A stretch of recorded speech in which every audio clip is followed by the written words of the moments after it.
flocks up from the school.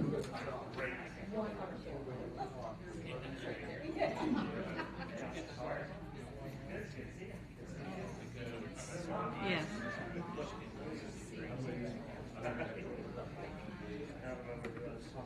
There goes so much for second.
Voices here. And if there's anybody here that's not comfortable with on video, Move back here. Yeah, we can put you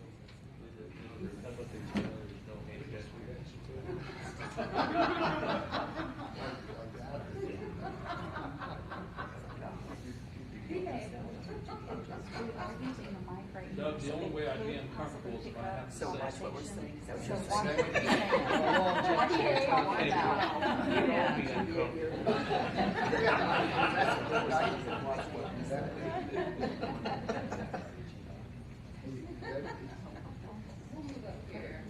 That's what Chuck said. I'm pretty well zipped up. Well, welcome. Thank you for attending. The room is reserved to 9, but I think we should be over within an hour and a half, 2 hours like last time, than 90 minutes. Well,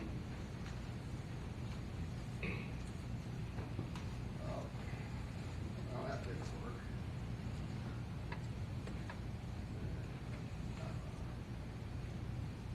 Election 2019. So the city's got a job opening, mayor, and we've got 3 qualified people applying for the job. And if you keep it score at home, there's the brackets. In the upper brackets, Democrat, Jeff King and myself, Doug Sutherland, and John Wicker's waiting in the by there for the November 5th election. Any of you guys remember Keith Oberlin? Folks, he used that line at ESPN. Keep the score at home. The intent of the last town hall meeting 2 Wednesdays ago, and this one tonight, is for the mayoral candidates and voters. Let's go here. I don't have PowerPoint on here.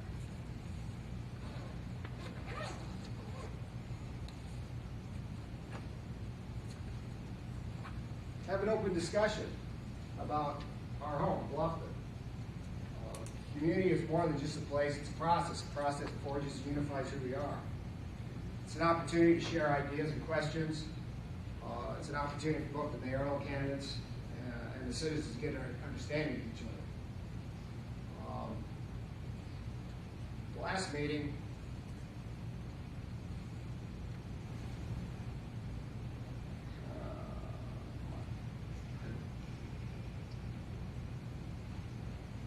ended us talking about quality of life in Bluffton.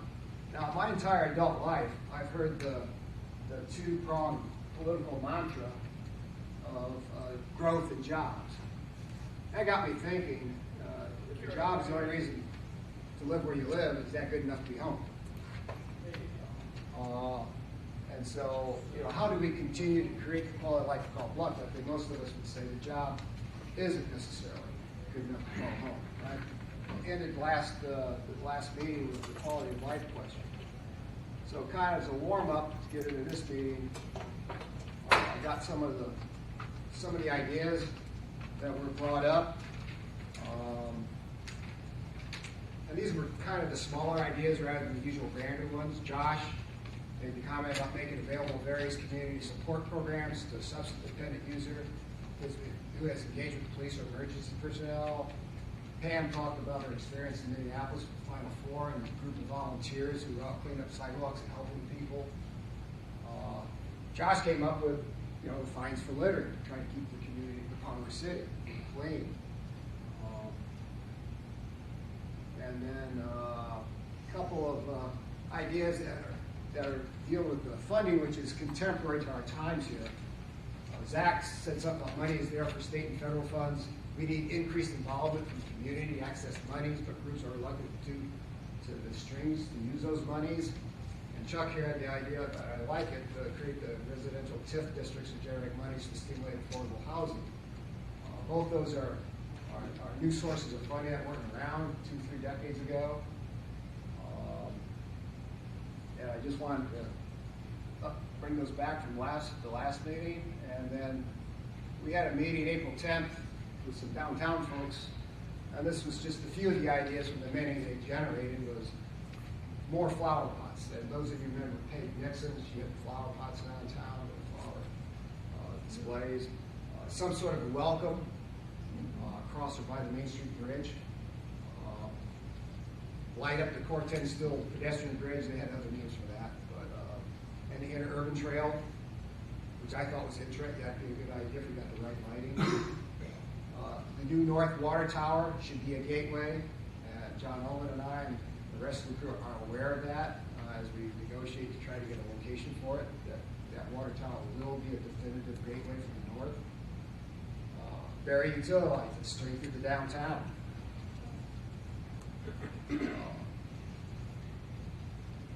So, other ideas about community interaction that would create a sense of contributing, making a difference, or what should the community expect from city officials to sustain and continue creating this quality of life we call home? So, you want to expand on that, Tiff? I think that's a good idea. I'd rather have a question from the audience, actually. About the same group we had a few new faces. Doug, one thing I'll mention about the residential TIF, that bill's probably in trouble because one of the conditions was the school corporation had to sign off on the TIF, residential TIF district, and that's sort of a fly in the ointment. Oh, really? So, which is what I know, Nick contribution probably. Well, it's like Zach said. Yeah, Zach asked about grants, and John's learned this too. We get into grants, and all of a sudden, there's a little clause here. Or Pam's got one. So disclosure. But so yeah, getting money is a complex issue. But yeah. Doug, Sandy, start us off. I'm waiting for the important people to make the comments. The important people are sitting out here. Yeah. You are the important people. Your names have been brought up at past forums because of your work in building and developing in the past. It's pretty obvious that we've lost some of that entrepreneurship as far as building and developing in the community. We discussed that just last Friday, I do believe, with a group of people. There's just a few left here that actually are doing some good development, as you have done in the past. How do we bring those people back up? It's a tough nut to crack. Why don't you share your narrative? What Chuck's talking about is people ask about where's the starter homes, where's the middle income homes, and it's not like we've got plenty of sites. And a lot of times the response I offer is we don't have anybody going into these sites like the west side of town like you did. You pick a site and build a small 3-bedroom, 1.5 bed, bath house and sell it. We don't have a contractor that wants to do that. They want to build in Northwood. They want to put $350,000, $450,000. So I guess share with us your narrative, why you did that. Now you're not doing it, but we don't have anybody wanting to pursue. Well, it kind of put me on the spot in a way, but we built a home here and there, Sandy and I, and she worked with me for many years, in fact. And then we found the place on 124 was, I think, a 10 or quarter acre. And her and I drew it up and then took it to an engineer, which was Larry Owen, and he said we could make it work. So we ended up with 27 homes in a development, and we made it work. And we started out, we built the first 2 homes, and then we kept going in phases till we got back quite a ways. And then we got a little old and kind of quit, but it's still moving. There's still a builder there. I did get a builder in there, and he's built 3 to 4 homes, plus another builder that was in there for a couple. So I think there's room for homes like that, you know, $140,000 to $150,000 homes. I think it's still That would be a nice target. Yeah. Before you started that, you would pick out lots. Correct. Because I know, because you'd come to us asking about plumbing Yes. and getting the meter set and things, electricity. What led you to that? Because there's nobody here taking that initiative. You, Dave Mueller, started out that way. You pick out all the sites that were being developed.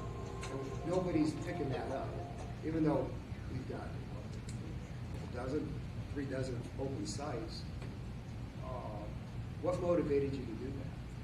Well, we were in rentals to start with. We had several rentals, plus the snug building. We run the snug for quite a while, and that was a success. And then we built Ace Hardware into a high-end restaurant too, but then we had a desire just to try to build new homes, and we just find a site, and we did on Central Street and South Street and 450 East and 500 North, and then back down in the subdivision there by Forget-Me-Not Acre. That was the biggest challenge, but it was worth it. It was a good experience as well. It put a little cash in your pocket, and that's what we were there for. So. Your preference for single-family housing over rentals, was that driven by profit return or ease? Well, it was easier to build one and sell it. It didn't set very long once it was finished, and it was a quick turnover pretty much. But it was work. We had to put the infrastructure in and go that route. But we figured it out, and we made it work.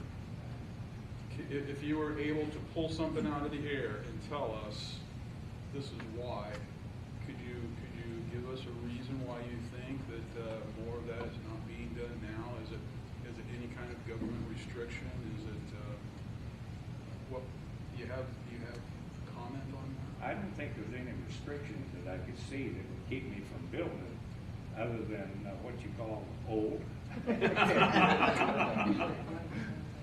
But why doesn't anybody else want to do it? I can't figure that out. The people that are doing it are going after multiple unit rentals.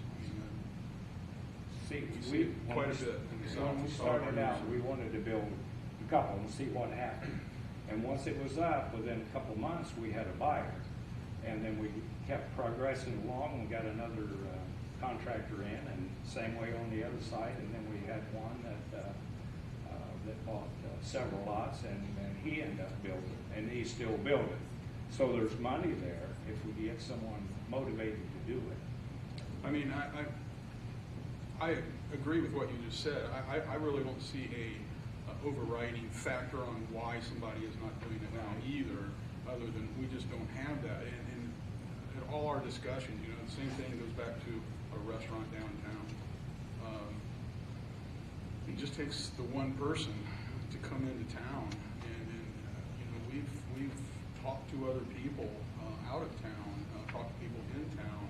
There's money to back a person here in town to do that, but we just still haven't landed a person, an entrepreneur, that's willing to invest. There's money to be made in a restaurant as well, but we were in concession for 10 years. That was a profitable thing, but when we bought the Snug, it was mediocre. And within 3 months or so, it was, standing room only.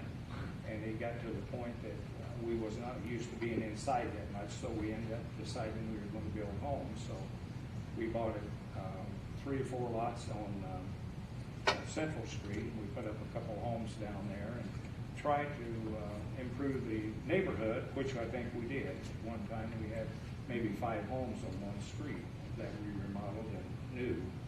So I don't know the answer as far as getting another contractor in. It would be somebody that just wanted to start maybe a home now and then, or maybe finish one in a year. But That's where we weigh. Do we need incentives? Do we need incentives to bring somebody in or to start somebody? If we don't have restrictions, what is it going to take to get somebody to pull the trigger to do what you guys have done in the past? As long as there's setbacks, it goes well. I mean, there's nothing to stop a contractor from coming in once he purchases a piece of land. We don't. A need for it. Right. There is a need, absolutely a There's a need. great need for that Yeah. price range. I know the downtown with the Snug, what was the story on that? Because Chuck was going full steam with that. Before we go to Snug, Chuck, The houses you, excuse me, were building were in a development. Is that correct? Okay. Some of them were. Some of them were. He didn't Okay, start. but my point is, getting someone to build a new house next to a 50 or 60-year-old home Just is how we started. problematic, and some people just have no vision. You obviously have vision, and that's a tough commodity to reproduce, to be honest with you. We built 2 homes in a not so nice neighborhood. Yeah. But then the property owners started fixing their homes Right, up, and right. it brought these new homes into Yeah. a better standing, so. And I think people had a sense of neighborhood Yeah. back when all this took place, and that unfortunately seems to be missing. But I think if you look at some of these contractors, I know maybe 3 or 4 of them would come in and possibly put up a spec home. Right. And you get one, you might get another one, pretty quick, but this is the way I think that you should look at that. Well, I've tried, and there's no contractor that wants to buy that. Chuck brought us up on incentives. I've heard that. Put together a package of incentives. I'm like, what? I would ask you, would there be any incentives that would have benefited you when you were doing this? You said that, I know I worked with you because you came about utilities, and you didn't seem to have any impediments. I think we were just motivated to work, maybe. Yeah, I think we're missing that individual or group of individuals that say, hey, if there's an empty lot there, I'll buy it, I'll put a house on it. Right. Yeah.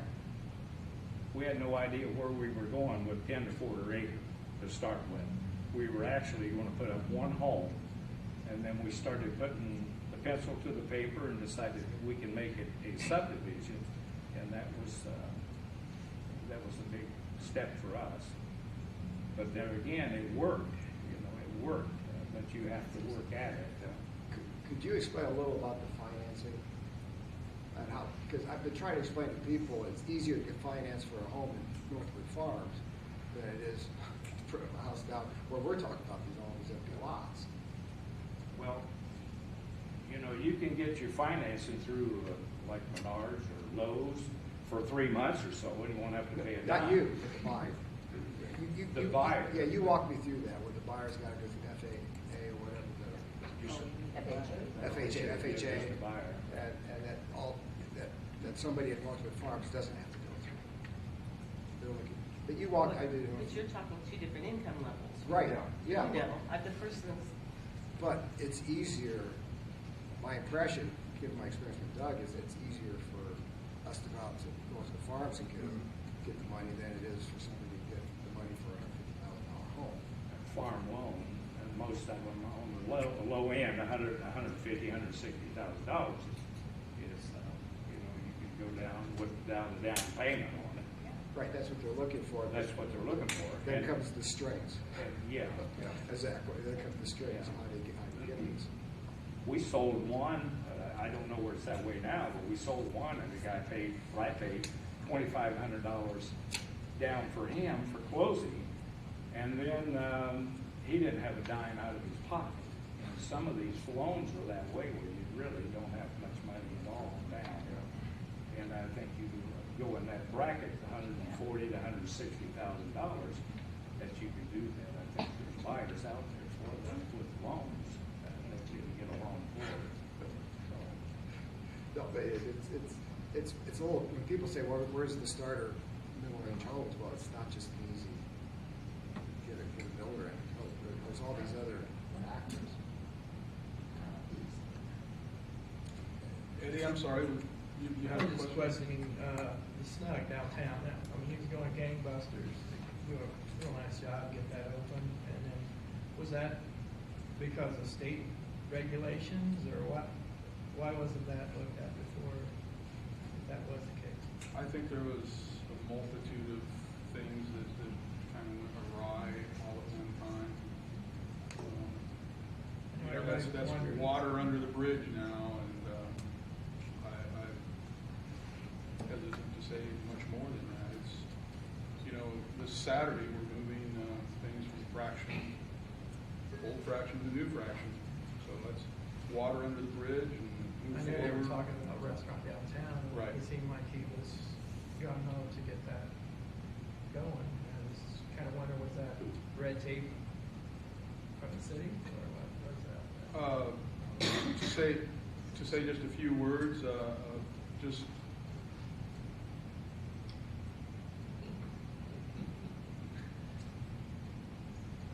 maybe not planned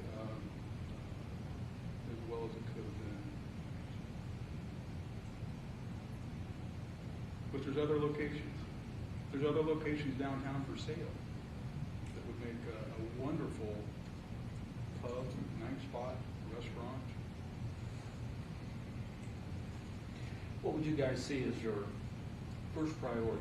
We've got a lot of competing things to look at here. We've got a water treatment plant that we really got to focus on. We've got, we want growth to continue. We say we do, and we do. I think there's some upside to that, but I think also we all know that as we reach certain thresholds, that growth does create other opportunities for us. But what would you, downtown revitalization, sewer systems, what do you guys see as, you get in office, what is the top priority? What's the first thing you want to really hammer on and work on? And I realize that's hard to get your arms around, but I mean, and because there's so many different things, but what might that be? You've been out of town, so you haven't read the news banner, maybe. All three of us, 1, 2, sewer, water, infrastructure. I mean, that's, we can go down from there, but everybody's going to agree with that. Well, you can be rattling it all. Yeah. There's stuff in motion, and he's aware of it because that's in the council. There's stuff in motion that you're not going to stop it, so that's your priority. Now, there's little nuances, that we'll pursue. As I talked to John, I think a couple of weeks ago, there's only so many major projects the city can handle due to personnel. There's just so many. You get Adams Street going, you get something else going, and it's like, okay, that's enough. My priority would be, in 5 years from now, the city is still on solid financial basis. It's not a disgrace to be poor, it's just unhandy. Seriously, and so we need to keep our eye on, what can we afford, and maybe pick up some debt. I'm not adverse to debt, but it's got to be debt that can be cash flowed. Totally agree. And so that's my number one goal, is to be able to do these projects Right. without bankrupting the citizens or the. John, And that's a huge issue. couldn't agree more. And we have to be We have all wise. kinds of revenue streams, and knowing where those streams can go, where they can't go. It's a juggling act. And But we that's have my to- priority, From day one, 5 years from now, I want us to be able to cash flow whatever new projects, whether parks or whatever they are. We need to have the money to do it. Yes, totally agree. We have to scrutinize all of our spending to make sure it's the wisest thing. And you're correct, sometimes we assume debt, but. Not the next fire truck we buy, we're gonna be passing the hand. Right. I mean, they are so expensive. Right. And the same is true with infrastructure. It is so expensive, it outstrips revenue. Right. Which brings me to a subject that is kind of a touchy subject. Well, I want to augment what he said, is if we have to fix something, fix it right. Oh, At least the yeah. 30 years. You can only I do it think- right one time. Well, Preventive no, maintenance. but I Right. think the city's taking it for granted, and John's been part of this too, he's just a few years behind me. Because for the most part, Ed Davis and Ted Ellis have been pursued, no, let's just don't Band-Aid it, but do it right. Right. And that has saved so many headaches. You can only pay to do it right. You can pay a dozen times to do it wrong, but pay once. And sometimes you gotta sit with the Board of Works City Council and explain, Right. yeah, that's not the cheapest route, but this is Right. why it's the better route. Right. When we start talking about a ball diamond sports complex in Lancaster, and it's in city limits, and if we call it a city park, and I value the folks that have done a great job of trying to gather some of the money in preparation for this, but you're talking $2.1 million. Let's say for a moment they have 600,000, maybe even 700. Give them a benefit of the doubt. 700,000. Now, like I said, I applaud those people. We still got $1.3 million. Where do we come up with that money? Where do we come up with that? So having said that, $1.3 million, then I look to see what are the facilities we have today. Rouse Park, Jefferson Park, Sandy Koufax Field. I went and I've sit on them many times over the last few months, and they are nice. There's nothing wrong with them. Nothing wrong with the area around them. Are they fully utilized? No. Underutilized. Do we have bandwidth to be able to put more people in them? Absolutely. We have 23 less players, correct me if I'm wrong, Alan, but 23 or 27 less players this year than we did last year. Correct. We have got room to play on those diamonds. To me, why would I spend money out of my pocket to build it? I hear about this advantage. We're in competition. Absolutely, we're in competition. That is true. I agree with that. I'm not so sure we get a comparative advantage by building diamonds at this point. Am I in favor of parks? I love parks. I got 17 grandchildren. How could I not love parks? I've been to all of them. I love parks. And someday, Lancaster will get their park. Absolutely. I don't know of any firm commitments that have been made out there or even implied commitments. Things take time. I've read about several of the parks that have built fields here in a variety of different areas. Some of them waited a very long time. Timberville's one. They built another complex. And they waited a very long time for that second complex. Things take time. For me, I don't particularly care that there's a line in the sand that says this is Lancaster and this is Harrison. I don't care. I don't care. What I care about, how far am I? How far am I? And 3.4 miles, 3.1 miles. I'm close enough. And from population density in District 1, I'm pretty much in the middle, okay? So all I'm saying is we need to really think about those things. I'm not so sure there's an advantage to those diamonds.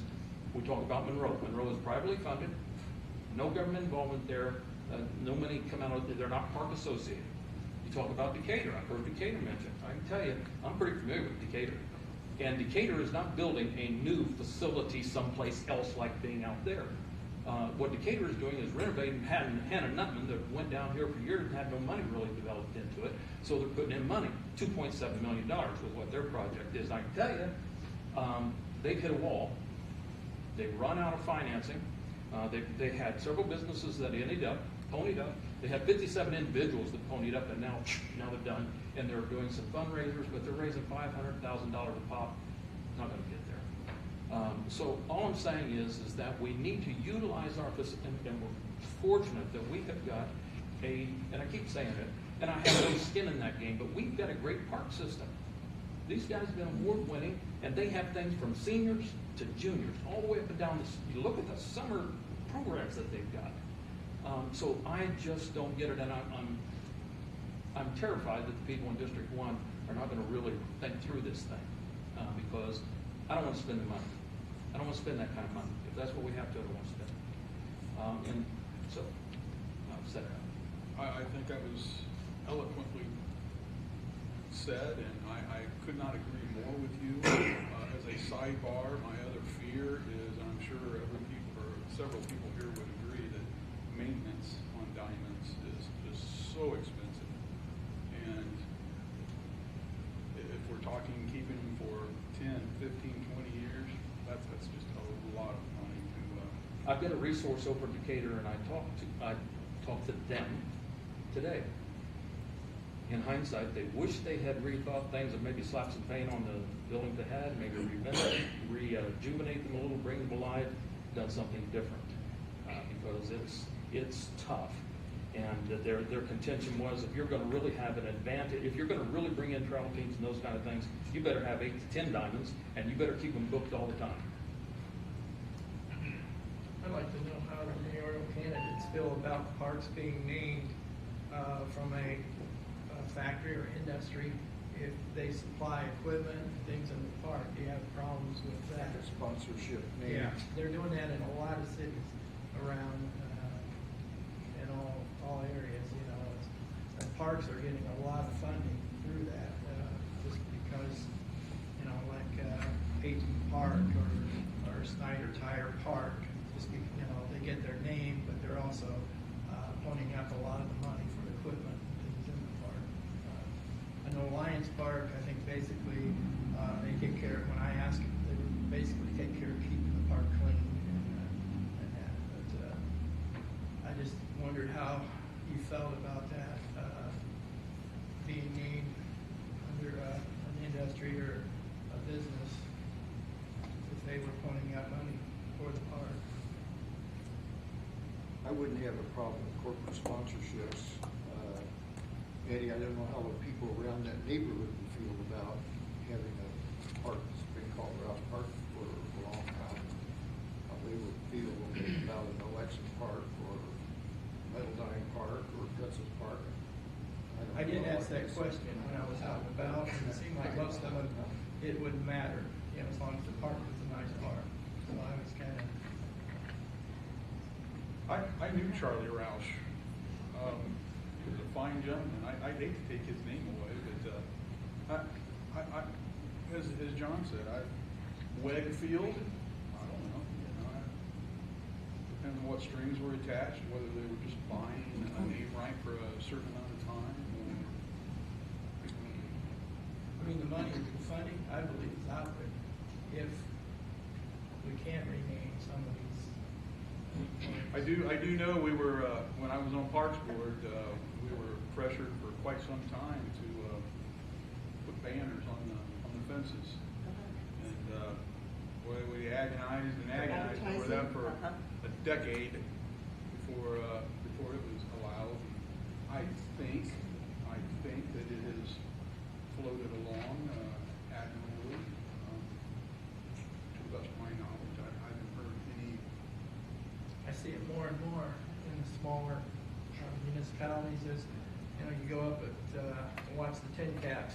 What are you looking at when you're sitting there out in the field? And you've got all kinds of different businesses that put a lot of money into that field, and sometimes that's all it takes. You know, take the Here again, Eddie, it would depend on what the sponsorship and the strings attached would be.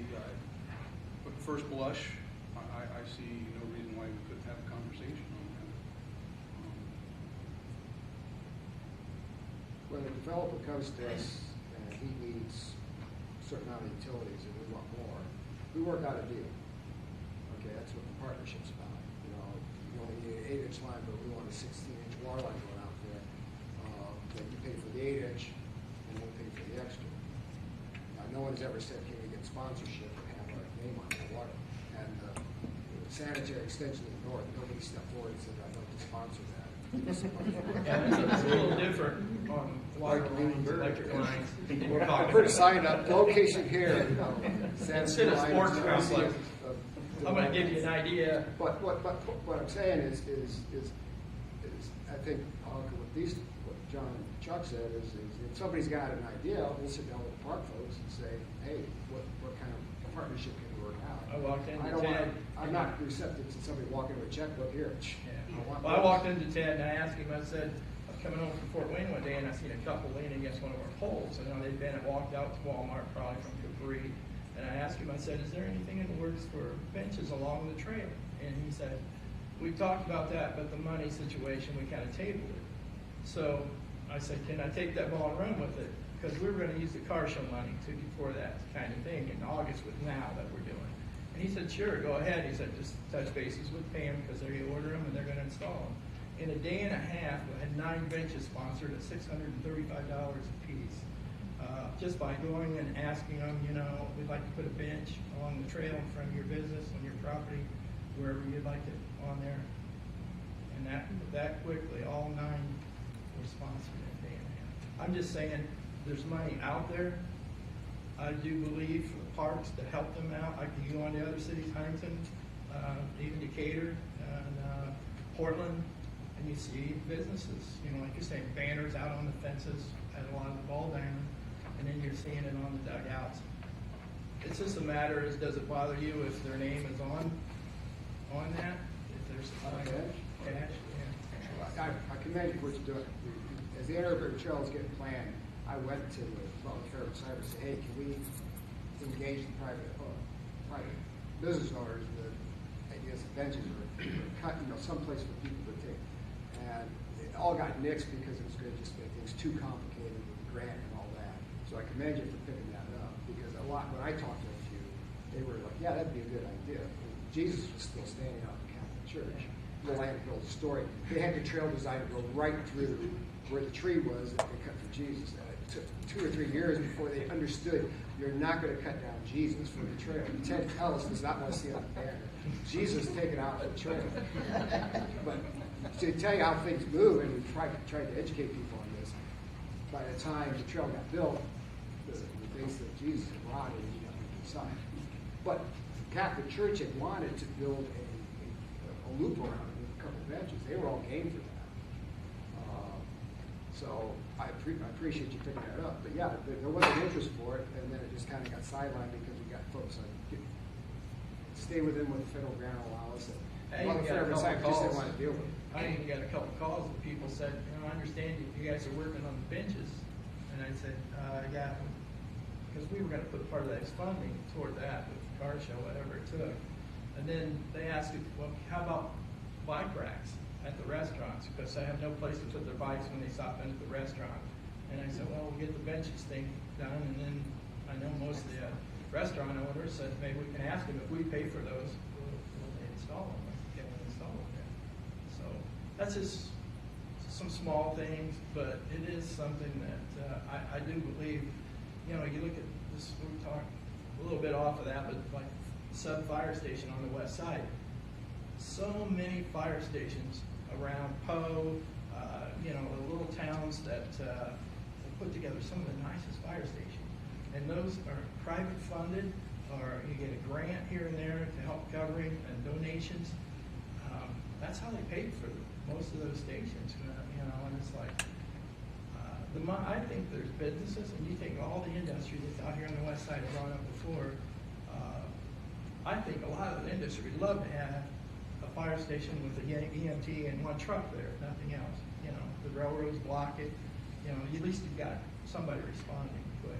And, I just think those kind of things can be paid for a lot of times without so much of, CETA funding or TIF funding. If we got the land already, and I think we do with the water tower and the dog pound out there. But I don't know, it's kind of stuff that I've dealt with a lot with sponsors and different things like that. And I just think the money's there, basically if they're behind it. Hey guys, I'd like to ask a question that is a little more forward-leaning, okay? And this comes from the discussions they're having in ASEAN, as I understand, that is ASEAN a bedroom community? Okay, bedroom community is defined as where people live but go elsewhere to work, okay? We are wanting to be on the path to 1 million for the 11 counties of Northeast Indiana. We're at 784,000, I think, right now in those 11 counties. What I'd like to ask the three mayoral candidates, and Mike and Eddie and quite frankly anybody else in terms of the conversation, is in 10 years and 25 years from now, how do you see Bluffton fitting into the region around? Because we live here. My wife works in Fort Wayne, part-time basis. We go to Fort Wayne to see a minor league ball game. We go to Fort Wayne to see the Embassy Theater. We go to Fort Wayne for things we do not have here, okay? We're tied to that regional hub. In 10 years, 25 years, what do you see our community being? And answer short, because I think there's a lot of people who would like to chime in on it. Well, I'm going to start off here real quick. So I apologize for jumping up front, but you know, we've got 3,000 people a day coming or leaving Wells County to go to Allen County to work. We have 900 people a day coming from Adams County here to work. I see a more regional expansion. I really do. Obviously, Aussie is the community of Fort Wayne. I don't think there's any doubt about that. If you get up and you're on State Road 1 at 6:30 or 7 o'clock in the morning, it's pretty hard to hide from that. We're a mobile community. We're a mobile society. I don't think a half an hour trip is anything to anybody anymore for a meal or a movie. I think there has to be the right traffic for a movie theater or certain restaurants. I think there's other things that we can do to make ourselves attractive to outside concerns and other people. I kept it short. I think the issue that northern growth basically is feeding into Allen County because that's where the higher paying jobs are. I mean, that's reality. But we can't ignore the folks who are working the Adams Street corridor and south. We can't ignore them. We need to keep working for them. And this affordable housing issue is not going to go away. And it's going to take some hard work. It's going to take some tough decisions. And with that comes criticism of elected officials and anybody else. But it's a tough issue. And we cannot afford to say, okay, we're going to be a veteran community when we have folks here that need jobs. It just doesn't work that way. And so we have two fronts, Dave.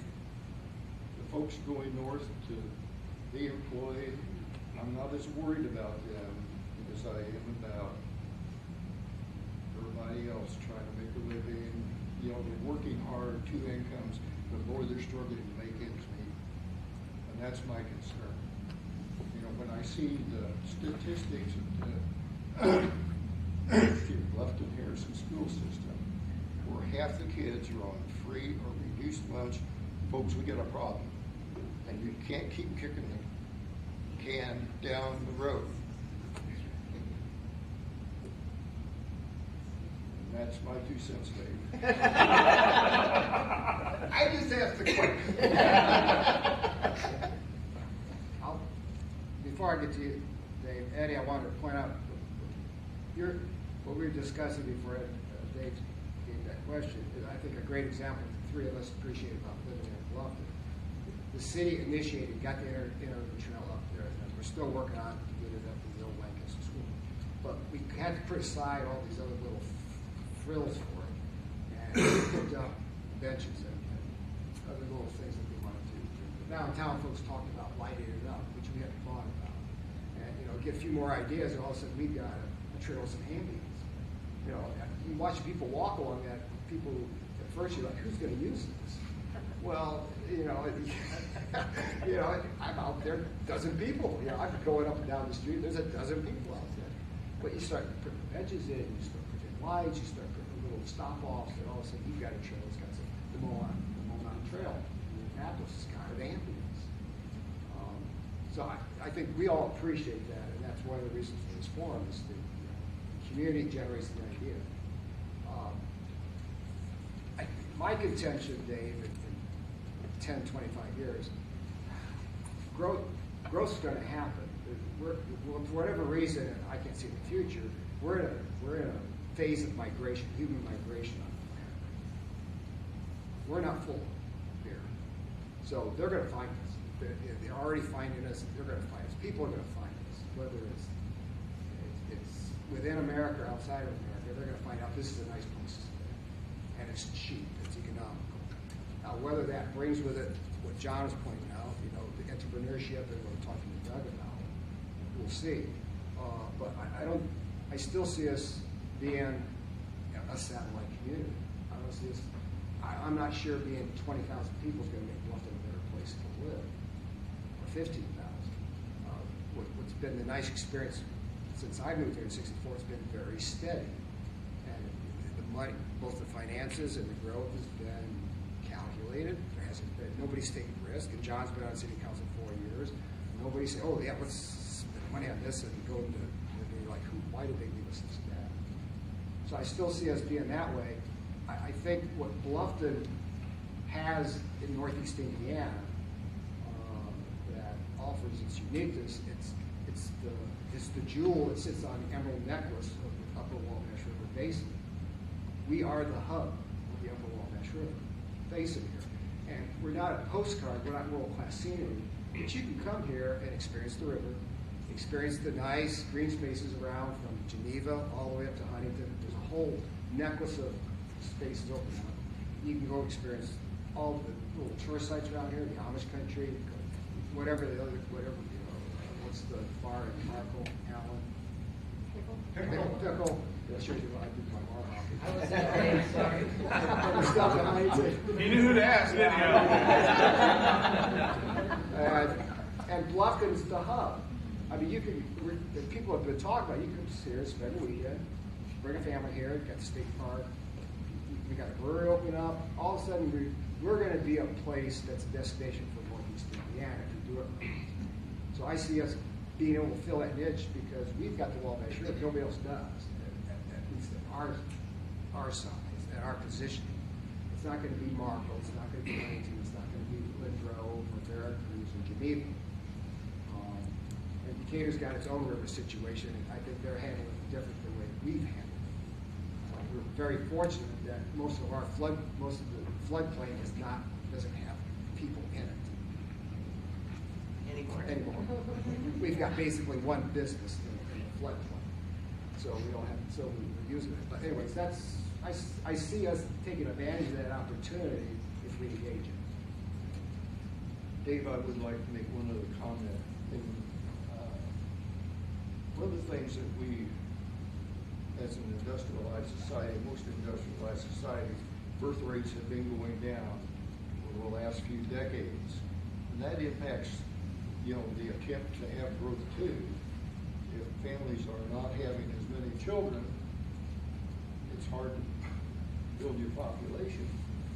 And so that's also working against Northeast Indiana and anybody else who wants to grow. If you don't have a birth rate, if your birth rate's declining, that's a tough thing. Kids are expensive. Kids are expensive, you're absolutely right, Dave. They're not going to get any less expensive. And you've got two kids, they both want to go to college. Get out the checkbook.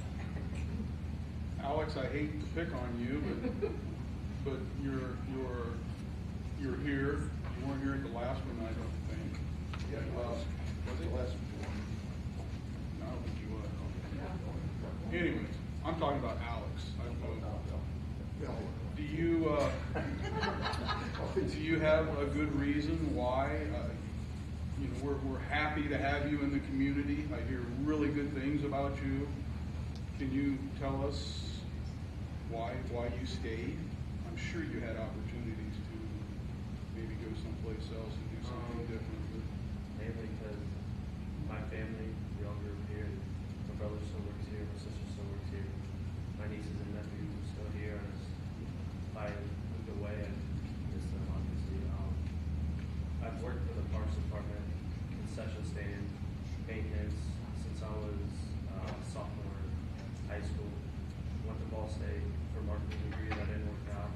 Came back here, already had experience, see if I could work full-time. They hired me. I've enjoyed it ever since. Now I'm involved with the baseball league garage. I don't see why I'm not going anywhere else in this. And we're happy to hear that. He's a good example for the young people who want to be. Alex, do you feel like you contribute in that role? Do you get the satisfaction of being able to be part of the community and contribute? Be careful, his boss is sitting.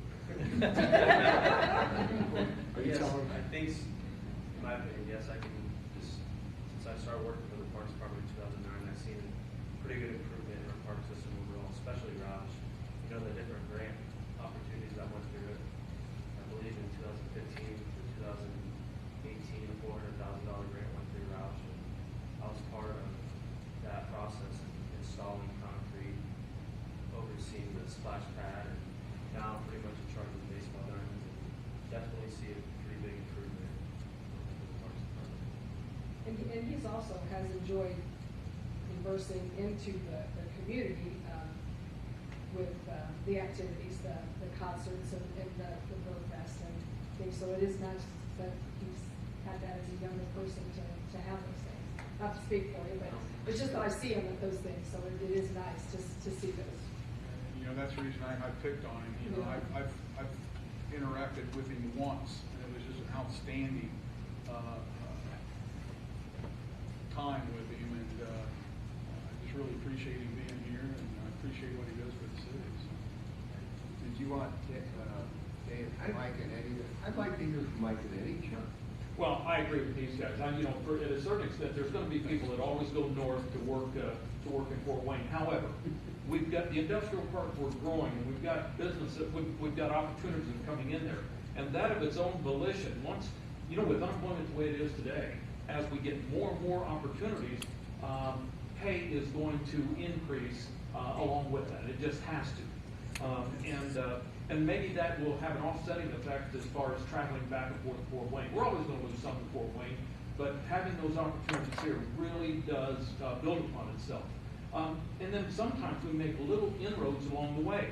For instance, and I don't know how you feel about it, but I would like to ask you, and please answer later on here, what would you like, if you had to pick out one or two things, what would you like to see here?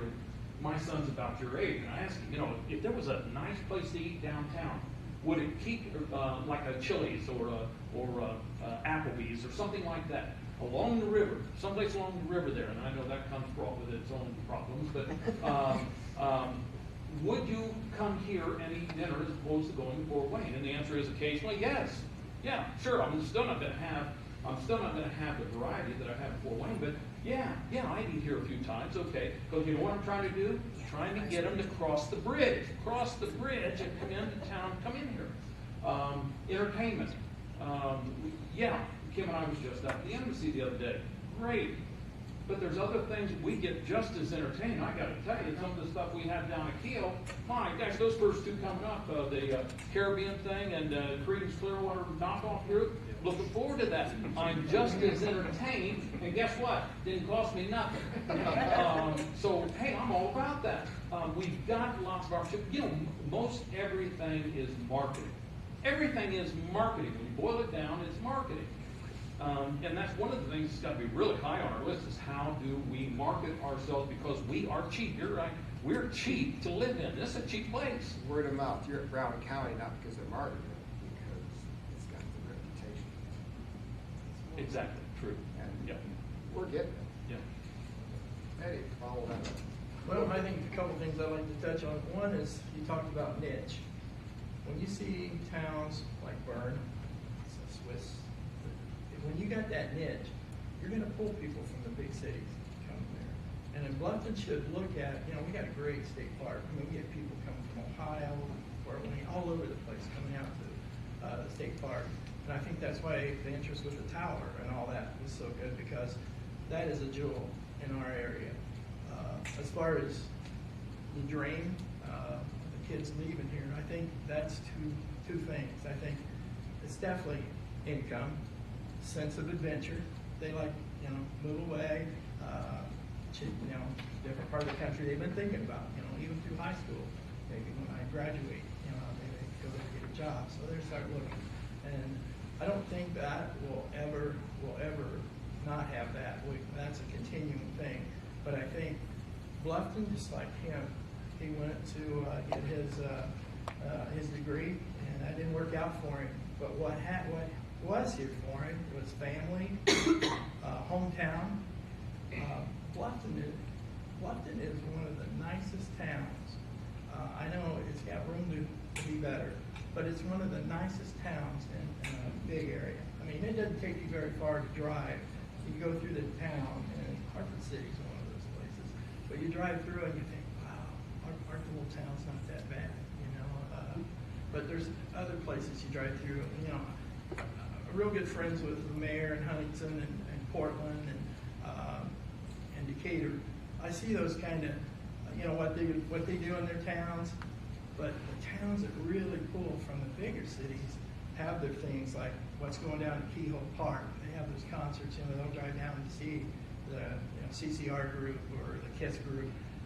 Those kind of things is what's going to take to pull people in.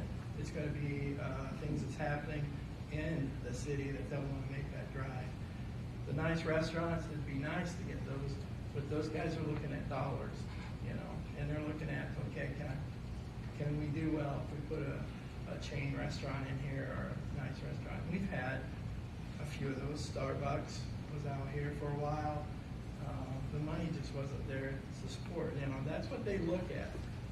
If they think they can open up a restaurant just like one of us, if we open up a restaurant, first thing we're gonna think of is, money turnover. How are we gonna do? How's the cash register gonna? And that's what they're looking at. So now you can look at these pie in the sky things, but bottom line a lot of times going to be, how much money can we make there? And to keep our kids here, you're always going to have those kids looking for adventure, looking for more money, and it's jobs. The thing that bothers me, and I'd like to know, like Franklin Electric, some of those places that pulled up and went to Fort Wayne or went somewhere else. What was the reason there? Was it the management that came in and decided, I'd like to be in a bigger city? Because Bluffton supported them just like the other industries for years, and Franklin was involved in your baseball leagues and everything else around town. But there was something there, whether it was management or whatever, that, I'd like to be in a bigger city. And we got to figure out how to keep it here and to work alongside them and say, what do you need from us? What can we do to make your business, a lot better in your industry? So I think Bluffton's doing a lot of things right. It's just, our downtown, we did let it go for a lot of years, and it got to be storage units. A lot of the stores downtown, nothing more than, it's just a store my stuff. So, and if I'm opening up a business, the last thing I want to do is open up between two buildings that do nothing but store things. Never runs hours, because I think that can come back. But I think you can have the events and everything going on downtown. That's going to help. But we need entrepreneurs that's going to want to, open up a business in one of those empty buildings and run regular hours. Because once you get that back, then the guys that's saying, hey, I wouldn't mind going ahead and opening up a business over here. Even locals. There's people right now that would probably open up a business, but they don't want it in the situation it is now. And I praise now for all that they're doing and all the people that's working behind the scenes, because that's what you got to do to get it back. And I see it coming back, but it's going to take work to do that. But the niche, we got to find that. We got to find out what we pull people from Fort Wayne, Marion, and different places to come to Bluffton. I'll give you an example. The car show. We do a car show. We had one 2 years ago downtown. We've been doing it at Huntington. Been doing it at Marion. Almost 300 vehicles, 300 people. Sometimes their family. come from all directions to come that day for that event. And we have vendors, we have different things along with that. But that's the kind of thing. And then once they get here, you know, there's things they're gonna eat, you know, maybe check out some of the stores. But those kind of things is what we need to look at. We need to look at the events and things that's gonna pull people in. To address with the way Dave framed the question, to get back to the comment you made about developing industry. And John and I have talked about this, but you want to bring it up. One of my concerns has been, let's just back up to Franklin Electric. 2 CEOs ago, Scott Trumbull was chief executive officer for Franklin Electric. Scott was a very bright guy. He had no roots to Bluffton. The whole time he was CEO of Franklin Electric, he never did sell his house in Toledo. That was where home was for him. So when it came time to decide Franklin's future, well, guess what? I think tied to Bluffton. You got Weg now, it's owned by a Brazilian conglomerate. We have Alexan, he just sold recently. Pretzels, that was one that probably caught all of us off guard on that one. And so we're down to Edge Manufacturing, to Onco Steel. It's not like it used to be. And for American Axle, it has Medline now. It's just another division. And that's scary.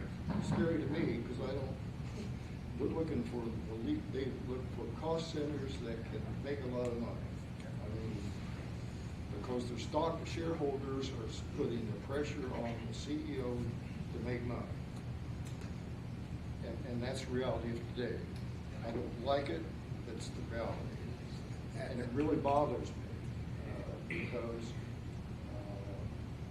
there's a lot of implications to that. I remember when Corning Glass Works closed, those of us who were here, it took us years, and it wasn't just the hourly wages we lost, because the management of Corning was involved in this community all over the place.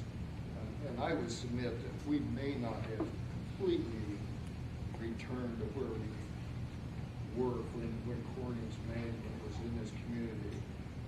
And the thing that really struck me with Corning, because Joel and I moved in 1976, and Corning was going great guns. All of us were in the same boat, about the same age, a lot of former military people, and so we had a lot of things in common, so it was easy for them to merge in the community.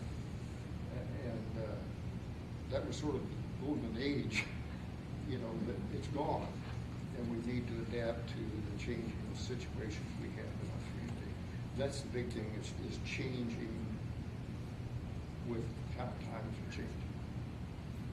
The other part too, if I jump in on this, is to keep at the forefront of our minds of the changing, or the jobs of the future. Right. And, you know, Mike's talked about it, you know, his son works here but doesn't work here. No. I work here but I don't work here, right? I mean, I'm traveling all across the country, but I live in Ossian. To draw people like me, like his son, to these communities, it's all back to this, you know, I eat at Wings, etc., probably an embarrassing amount of times. They don't call it embarrassing. Yeah, you know, but, you know, I'm not going to spend every single night doing something in downtown Bluffton, but I'm going to go to Busted Half. I'm going to go to some of these newer, the more fun, you know, have where you get locked in the room and you have to find your escape room. You know, stuff like that is what's going to get people like me to spend time and money in downtown. I just think we need to be careful of, let's focus on bringing the next election into Bluffton, when probably the people like me are going to be more of the job creators in the future. But in a nutshell, make ourselves more attractive. Exactly. That's Sure. Another example. and get out of the way. You know, have government get out of the way of people doing those businesses and providing, if I want to open up a brick and mortar, but I can't build in the north side of Bluffton, that's a problem. So it's the quality of life and then the infrastructure setup, to me.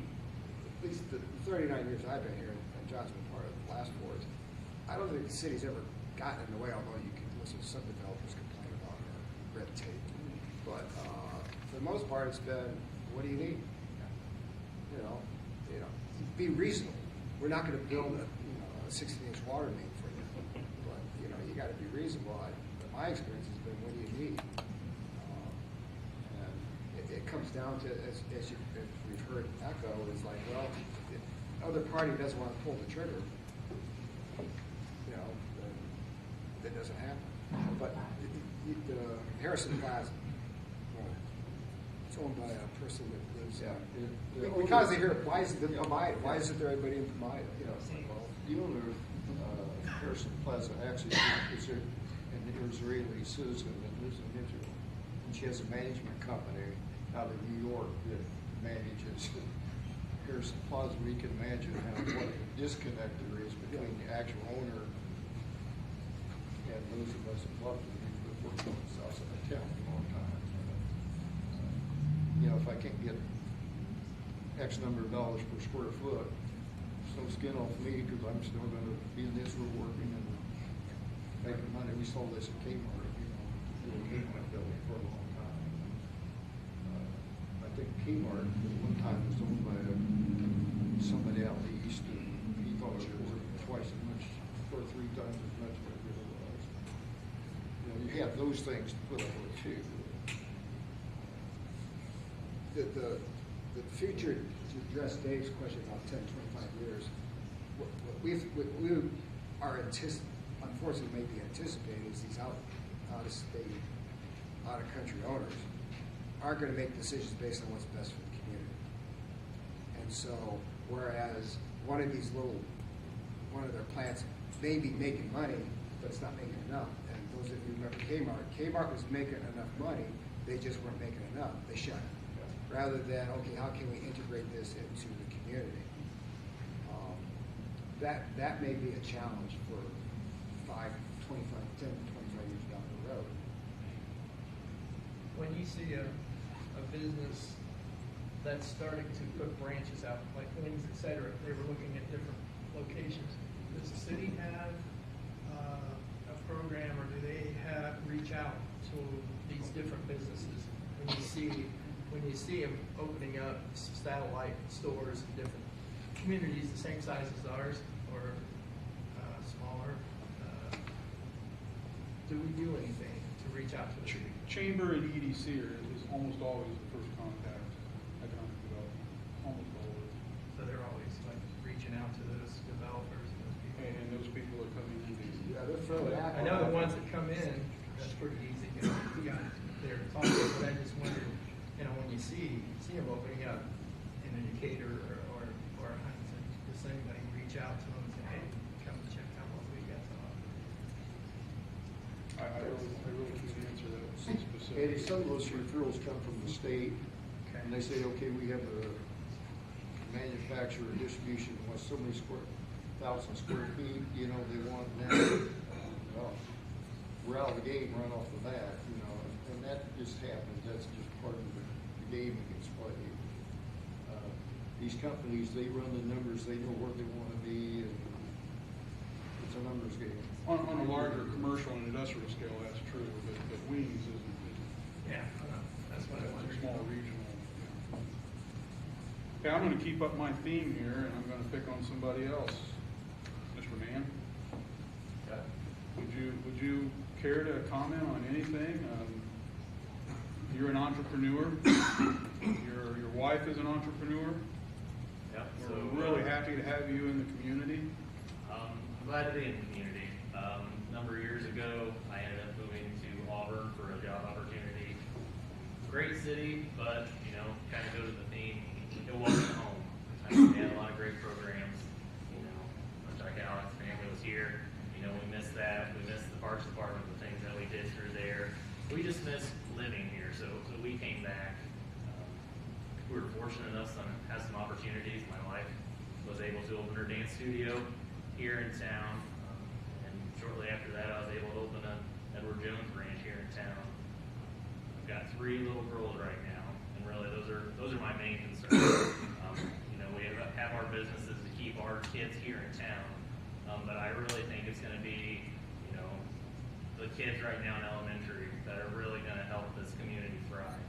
So, you know, my concern is what are we going to do to help shape those kids to keep them in town to help build this community for the future, because that's where I really see, you know, the 15 to 25 years. I see those kids, you know, stepping up, and I kind of see a youth movement right now with some of the people, you know, especially in the downtown revitalization. You know, Mike Lossenizer Jr., Nick Huffman, these guys that are getting involved in these programs, and it's great to see. And I would love to see more of those younger people, you know, the late 20s, mid 30s, get involved in a lot of this stuff. So, you know, how do we go ahead and let people know that, hey, we need more of these people involved? You know, how do we get these people involved in this? And I'd like to just point out, like, he and his wife Andrea, they have immersed themselves into the community.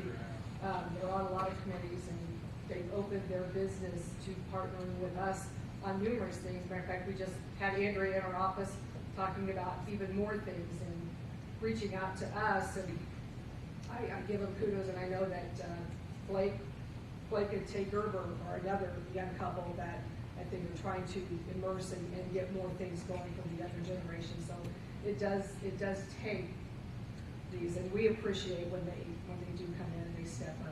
It's been a wonderful partnership for us. So.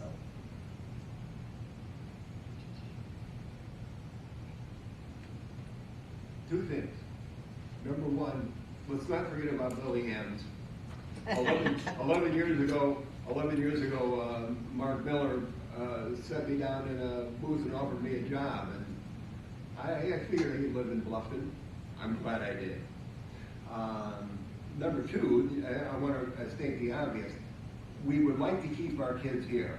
I mean, I moved here after my kids were already grown, and the two, one of them's in New York, and the other two are still in Huntington, which was home for before I came here. But if they want to be heart surgeons, they're not going to be here. If they want to design aircraft, they're not going to be here. But if they want to have a certain type of business that is service-oriented and community-oriented, welcome to the Parlor City, boys and girls. Now, having said that, I want to switch gears.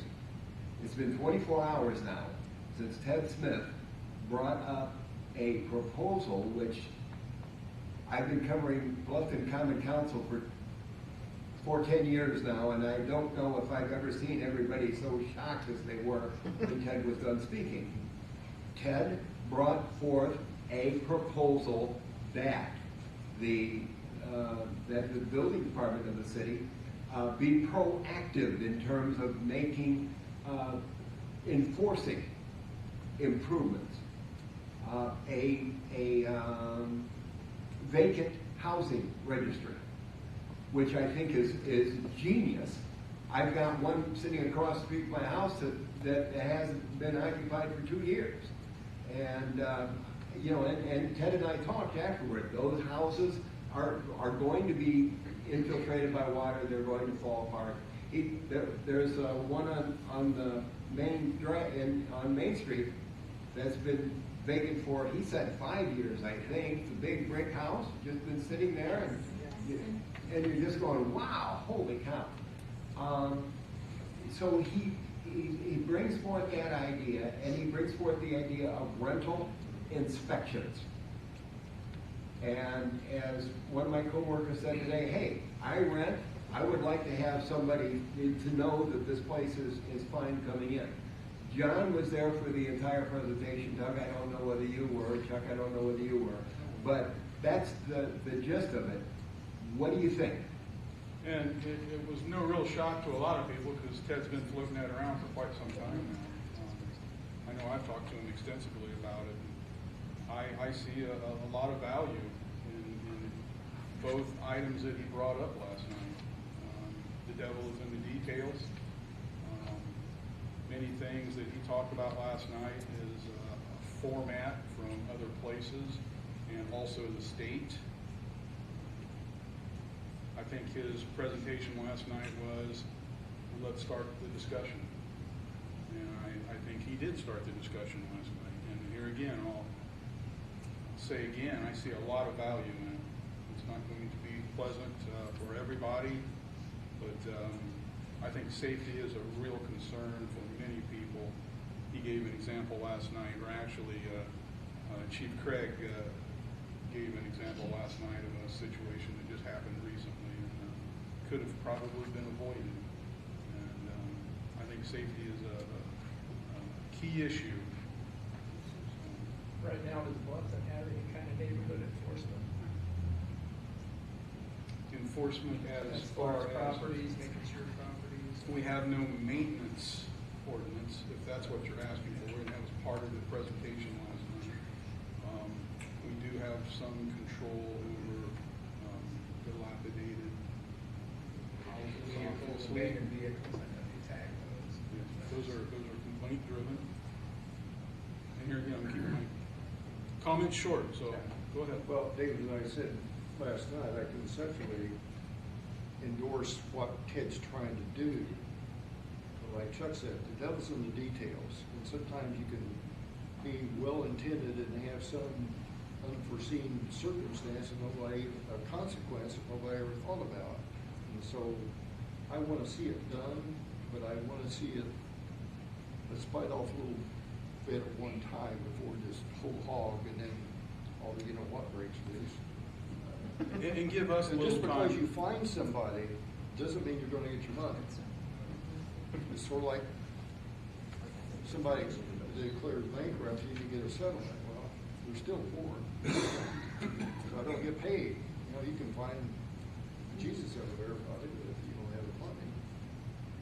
So I think I think that would be an excellent thing for you guys to think about, having somebody inspect the rental prior to somebody moving into it. I know us going on to job sites and doing turn-ons and turn-offs for payment and non-payment, or people just moving in. You walk up and you're like, really?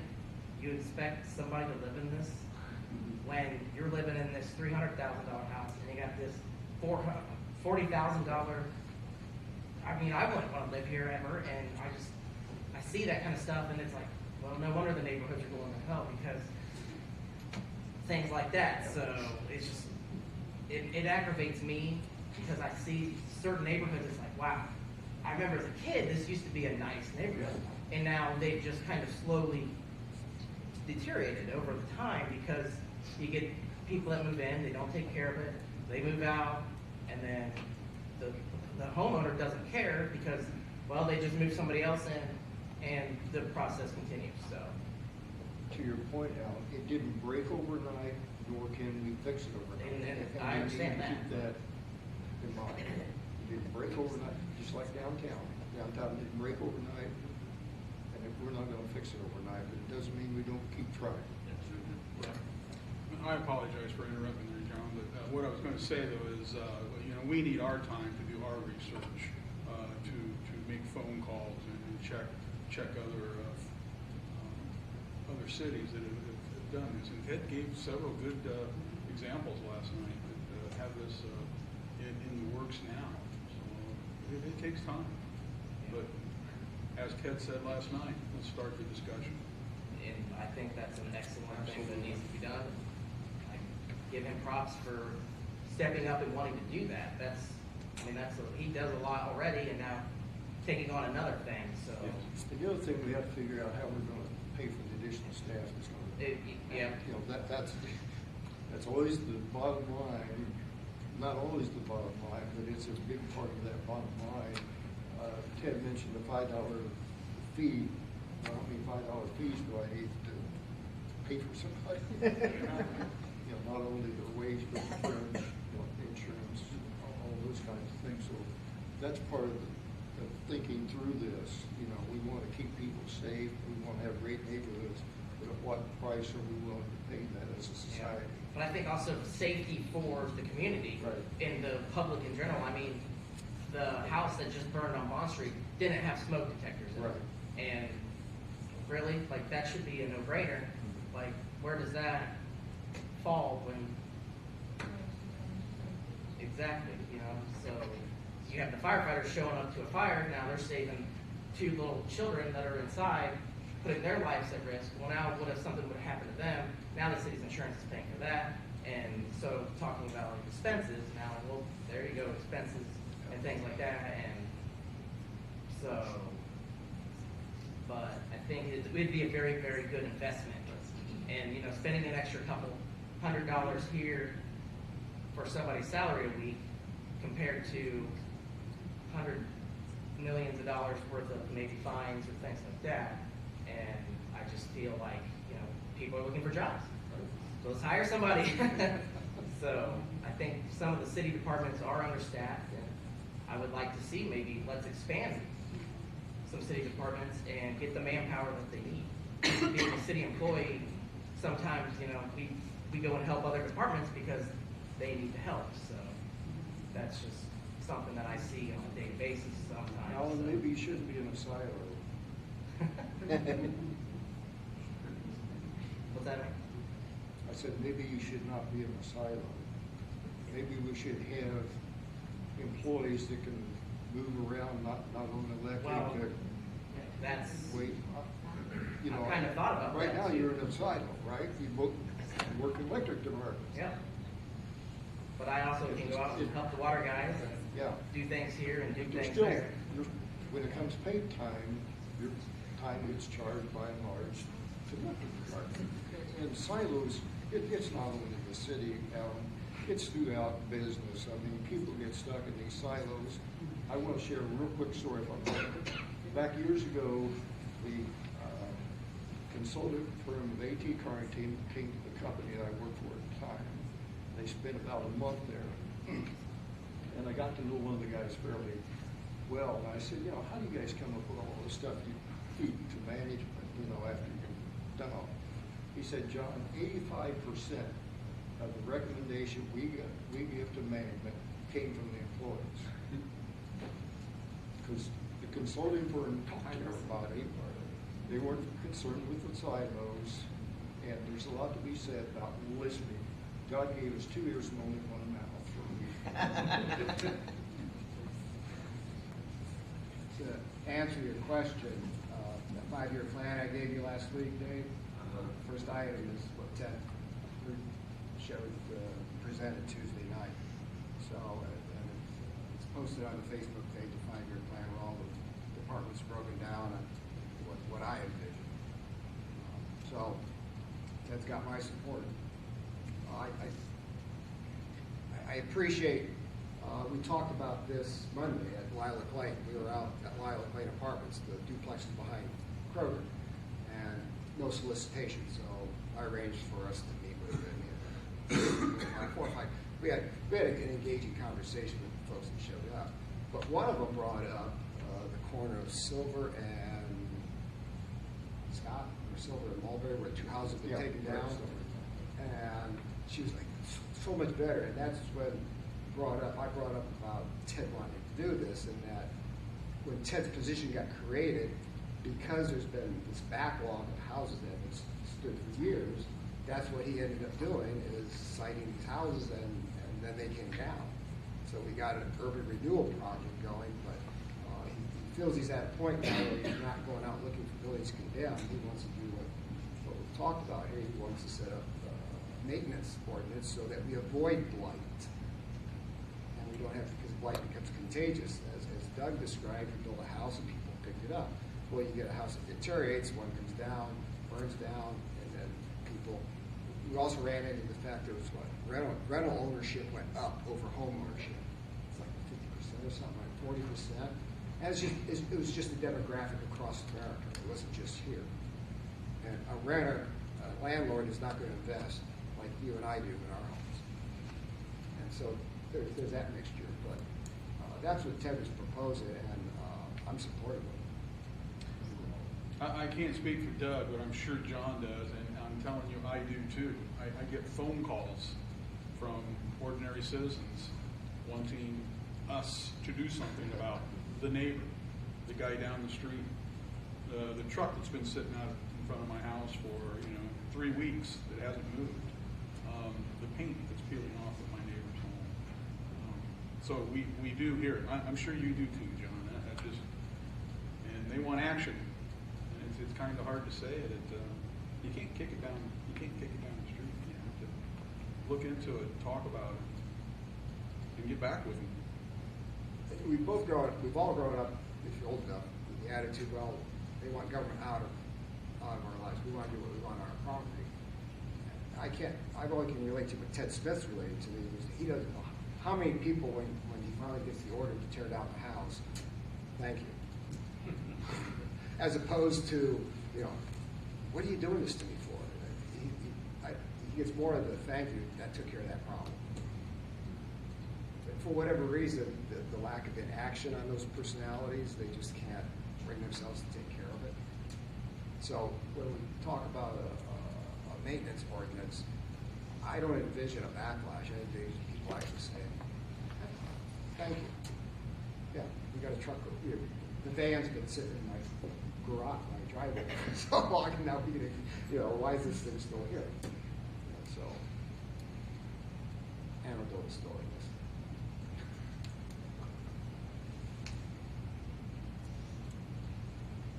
Did we satisfy your?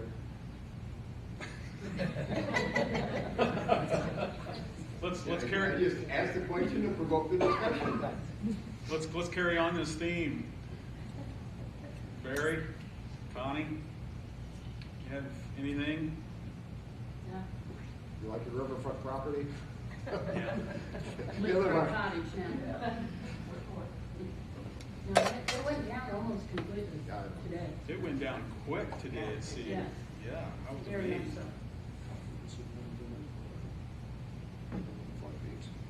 Connie, can you speak anything on the schools, the situation? I know it's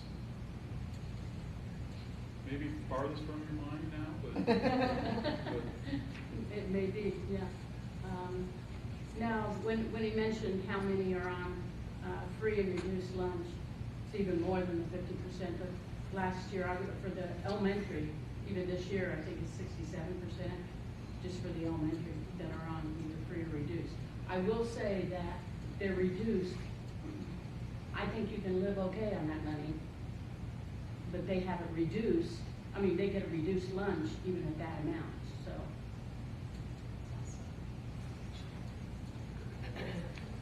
Well, I'm sure John is concerned about this because he brought it up last night. As far as the new ordinance that Ted brought up last night, I'm sure most of you have heard of the acronym ALICE.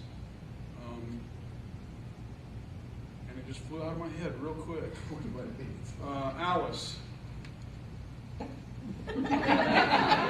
Yes. She wouldn't have a reference. Asset limited. Income constrained, but employed. So in other words, they're hardworking people.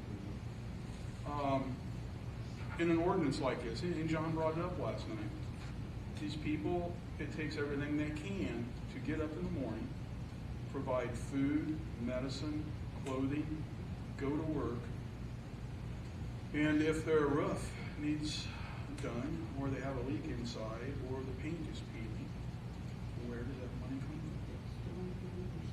And that's The working especially poor. hard for those young families that have children that are trying to pay child care on top of education, expenses for school, lunches, books, and all of that. It is especially hard for those two.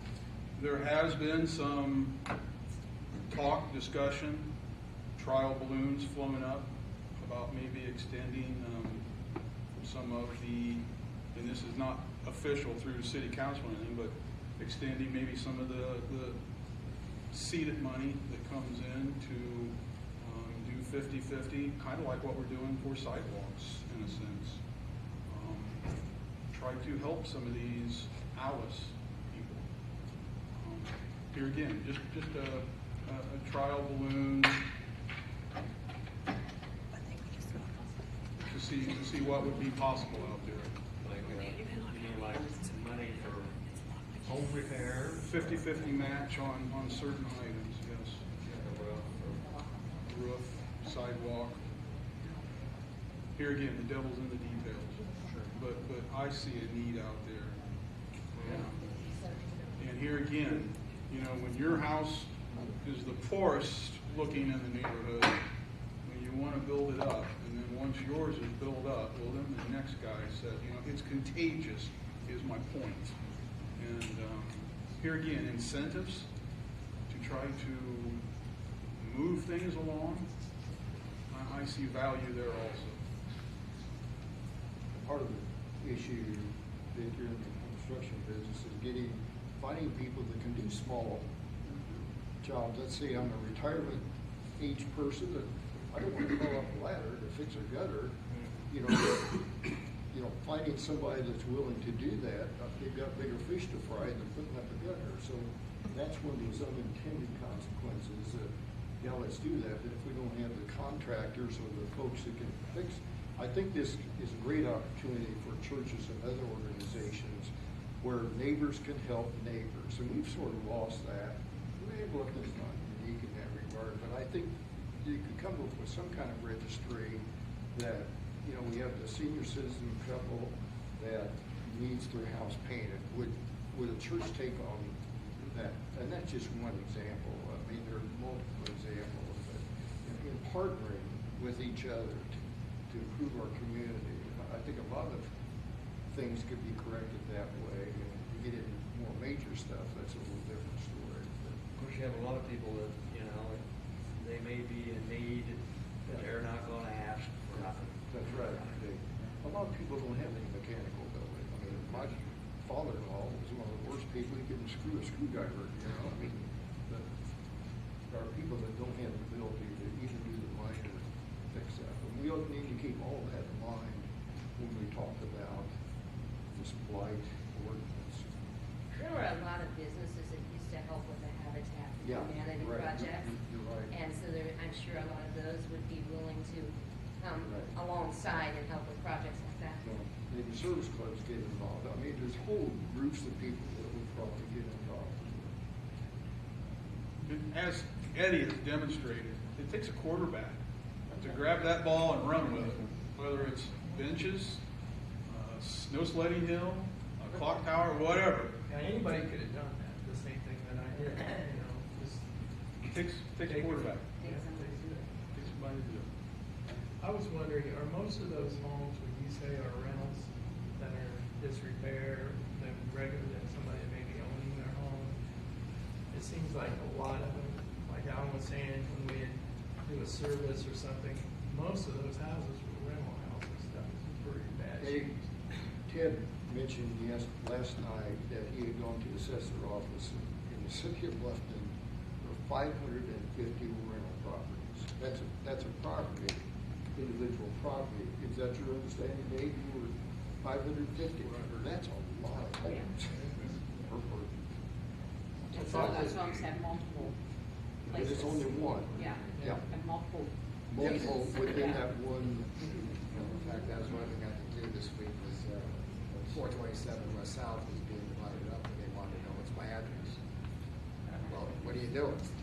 Give it an A or B. Yeah. But Alan's right. The electric department probably has their finger on that pulse the quickest because they're going in and changing meters, and they can give you a hands-on. Here's the pulse of what's going on. I talked to two people this morning about the sidewalk program, and they said they can't afford to even do the 50-50 thing. I was wondering if there can be a fund created that would take, I talked to a couple mayors in the surrounding cities and said, how do you guys handle areas where nobody lives in that home? And there's, you know, the sidewalk is so deteriorated, the road is clear up higher than, you know, you can't even tell there's a sidewalk there. So you got kids walking down the street going to the bus stops. I said, how do you guys handle those areas where there's a abandoned factory or abandoned home? And he goes, you got two options. That's what some of the mayors were saying. They go, a lot of times they'll they'll put a lien on the home. They'll go ahead and take care of it because they consider that an emergency area or an area that could be treacherous for kids so they'll go ahead and they'll take care of it. They don't put a lien on the home. He said the only problem with that is you make enemies with the homeowners. The other part of that is that the guy across the street that paid 50% is complaining because this guy got his sidewalk put in, by the city. And I said, yeah, well, how do you handle that? And he said, basically, we tell the other homeowners that are complaining that your property value just went up because the infrastructure of the new sidewalks that came in, and they could, So you run into that situation where you got a homeowner that could care less even about fixing up their house. Got one right across the street from me. They use it for storage, and the house is kind of getting dilapidated, and then there's no sidewalk from that section all the way down to, from Cherry to South. And Bond Street is a major thoroughfare. I mean, it's busy. It'll take you a half hour to go down there and sit and watch traffic go up and down that street. That's a safety factor to me, but that's the kind of how they handle it. He said the other thing is we created kind of this emergency slush fund that took care of sidewalks and in places like that the city need an emergency area. Well, sidewalks is one of those little undercurrents that my 39 years working at the city, I think under Ted there's been 3 different programs trying to address sidewalks because it's in that gray area. Right. It's in the public right of way, so it's in city property, but it's for the benefit of the individual property owner. And part of we're getting people walking now. For the past 20, 30 years, people weren't using sidewalks. Kids were using, as a kid, I would ride my bicycle on there. I don't know what the solution is. And that's kind of the holy grail is find out how do you find a financial resolution that it's not all the property owner. Because Ted had a program where I think he paid off in 5 years at 1%. And that's their all gun ho. And then it just kind of. Some of them will pay for Tim Simpson's done his research. He's gone and talked to various cities and said, how are you doing this? And he came back with this 50-50. Now he's got other ideas. If this one doesn't work, he's got more ideas. But I don't know what that holy grail is. It is. Every city's got this problem because it's that gray area.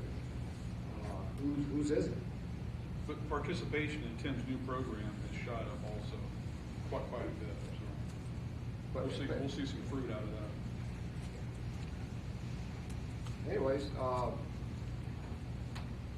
thank you.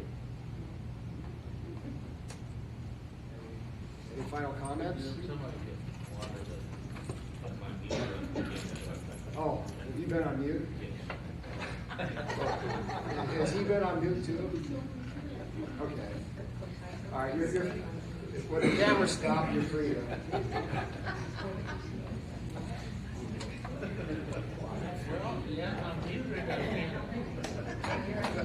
you. Some cookies in the back.